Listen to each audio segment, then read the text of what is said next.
প্রিয় ফ্রেন্ডস, আসসালামু আলাইকুম। আশা করি আপনারা বেশ ভালো আছেন। তবে আমি ভালো আছি ততটা না, কেননা প্রচুর পরিমাণ বৃষ্টি হচ্ছে কয়েকদিন ধরে। মনটা একদম খারাপ, মোবাইল বেশি টিপাইতে ভালো লাগে না, অটোমেটিক কারেন্ট চলে যায়। তো কী করব, আমাদের ঘরে ছোট ছোট অনেকগুলো বাবু আছে।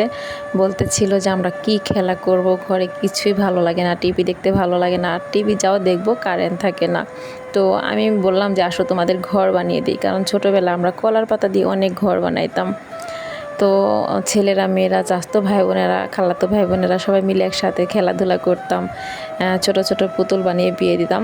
তো এখন তো শহরের বাচ্চারা সেই সুযোগটা পায় না। মায়েরা বসে বসে মোবাইল টিপায়, বাবারা খেলা দেখে মোবাইলে বা টিভিতে, বাচ্চাদেরকে দূর দূর করে রাখে। তো বাচ্চাদেরও তো কিন্তু সময় দিতে হবে। সেক্ষেত্রে আমি ছোট ছোট বাবুদের নিয়ে চলে আসলাম ঘর বানাইতে। তো কলা পাতা দিয়ে তো ঘর তৈরি করা সম্ভব না, যেহেতু এটা খেলনা ঘর এবং কি ছোট ঘর। আর বৃষ্টির দিন যদি ছাদে যেতে পারতাম তাহলে অনেক বড় করে কলা পাতা দিয়ে ঘর বানানো যেত। যেহেতু অনেক বৃষ্টি, ছাদে যেতে পারছি না, সেক্ষেত্রে বাচ্চাদের নিয়ে ঘরেই আমি পলিথিন দিয়ে ঘর বানানো শুরু করে দিলাম। ছোটোবেলা থেকে আমার অনেক বাড়তি নলেজ, আমি অনেক কাজের দিকে খেয়াল, আগ্রহ। আর আসলে কি, আমি বেশি ভালো লেখাপড়া করতে পারতাম না। তো লেখাপড়া করতে পারিনি, কি হয়েছে, স্কুলে কিন্তু আমি কখনো পিটুনি খাইনি, মায়ের খাইনি, বকা খাইনি, কারণ আমি বিশ্ব সুন্দরী ছিলাম ছোটোবেলা থেকেই। তো স্কুলে তো আগে ছেলেরা মেয়েরা একসাথে বসতাম। তো আমি যদিও লেখাপড়া ভালো করে করতে পারি না, কারণ আমার ভাইয়া জানতো যে আমি স্কুলে গেলে প্রেম করব, সেই জন্য বলতো তোকে কয়দিন পরে বিয়ে দিয়ে দেবো। তো সেই চিন্তা, বিয়ার চিন্তায় আমি কখনো লেখাপড়াই করার চেষ্টা করি না, কারণ বিয়ে যেহেতু দিয়ে দিবে তাহলে লেখাপড়ার দরকার কি। তো যাও, মাঝে মাঝে স্কুলে যেতাম পরীক্ষার সময়। আমার আশেপাশে যে ছেলেরা রোমিওগুলো ছিল সবাই আমাকে পরীক্ষা দিতে হেল্প করতো। দেখা যেত ভালো রেজাল্টটা আমিই করতাম, ওরা ফেলটুস খাইতো, কারণ আমি বিশ্ব সুন্দরী। তো সেই ক্ষেত্রে আমাকে সবাই সাহায্য করতো। আর ভাই আমাকে নিয়ে এতটাই ভয় পেত যে আমি কোন ছেলের সাথে নাকি পালিয়ে যাব। তখন আমার বয়সটা খুবই ছোট। এদিকে লেখাপড়ার মাঝেই চাচাতো ভাইয়ের সাথে বিয়ের কথাবার্তা চলছিল। তো খেলার ছলে বিয়েটা কিন্তু কিভাবে হয়ে গেল আমি নিজেও জানি না। তো আসলে বাবা ছিল গ্রামের কৃষক, ভ্যান চালক। তো বাবা মায়ের পেটে থেকে পড়েই মনে হয় আমার অভিজ্ঞতাগুলো খুবই বেড়ে গেছে, কারণ মায়ের পেটে নিয়ে অনেক কৃষি কাজ করতো, ঘরের কাজ করতো। আমি মনে হয় মায়ের পেটে পেটে সব কাজগুলো পেটের মধ্যে বসে বসে শিখতাম, এরকমটাই কিছু। কারণ আমি ছোটোবেলা থেকেই আমার খুবই কাজ করতে ভালো লাগতো।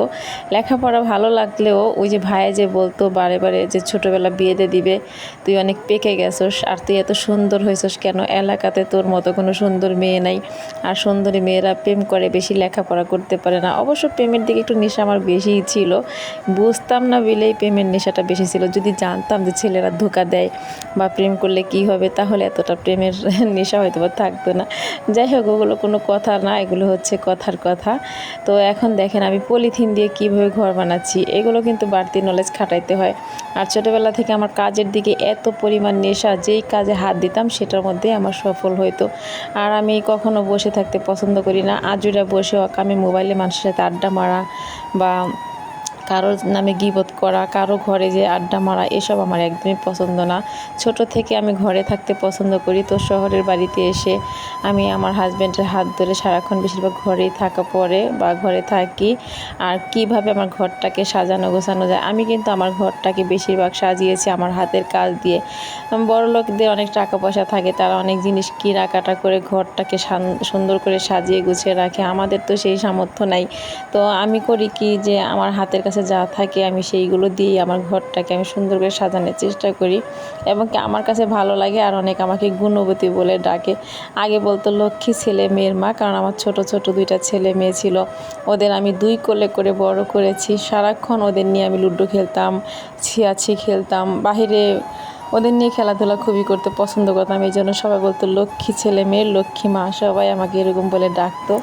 এটা দেখতে ঘরের মতো হলেও কিন্তু এটাদের দোকান তৈরি করতেছি। তো ছোটোবেলা আমরা কলা পাতা দিয়ে ঘর বানিয়ে কিছু চিপস চানাচুর ঝুলিয়ে রেখে কাঁঠাল পাতা দিয়ে বিক্রি করতাম। আপনাদের কি সব মনে আছে কিনা জানি না, তবে আমার অনেক মনে পড়ে। শহরের বাড়ি থাকি, গ্রামকে এখনও ভুলতে পারি না।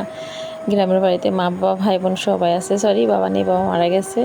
তো এখনও মাঝে মাঝে খুব মনে পড়ে, আর মাঝে মাঝে মনে হয় আমি এখনও সেই ছোটোটা আছি, এখনও আমি বড় হইনি। তো আসলে ছোট হইতে মন লাগে না, ছোট ছোট কাজগুলোকে নিজের সঙ্গ করে নিলে কিন্তু ছোট মানুষ হওয়া যায়।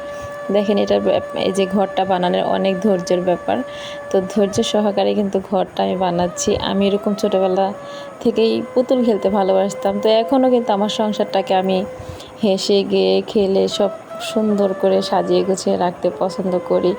আর আমার কখনো মন খারাপ থাকে না, কারণ মন খারাপ থাকার কোনো অপশন নেই, কোনো টেনশন আমি নেই না, বাড়তি কোনো ঝামেলা নেই না। যখনকার টেনশন পায়ের তলে দিয়ে কাদার মধ্যে পা গায়ে রেখা দিই, এরকম একটা কিছু। তো আসলে আমি কোনো টেনশন মাথায় বেশিক্ষণ রাখতে পছন্দ করি না।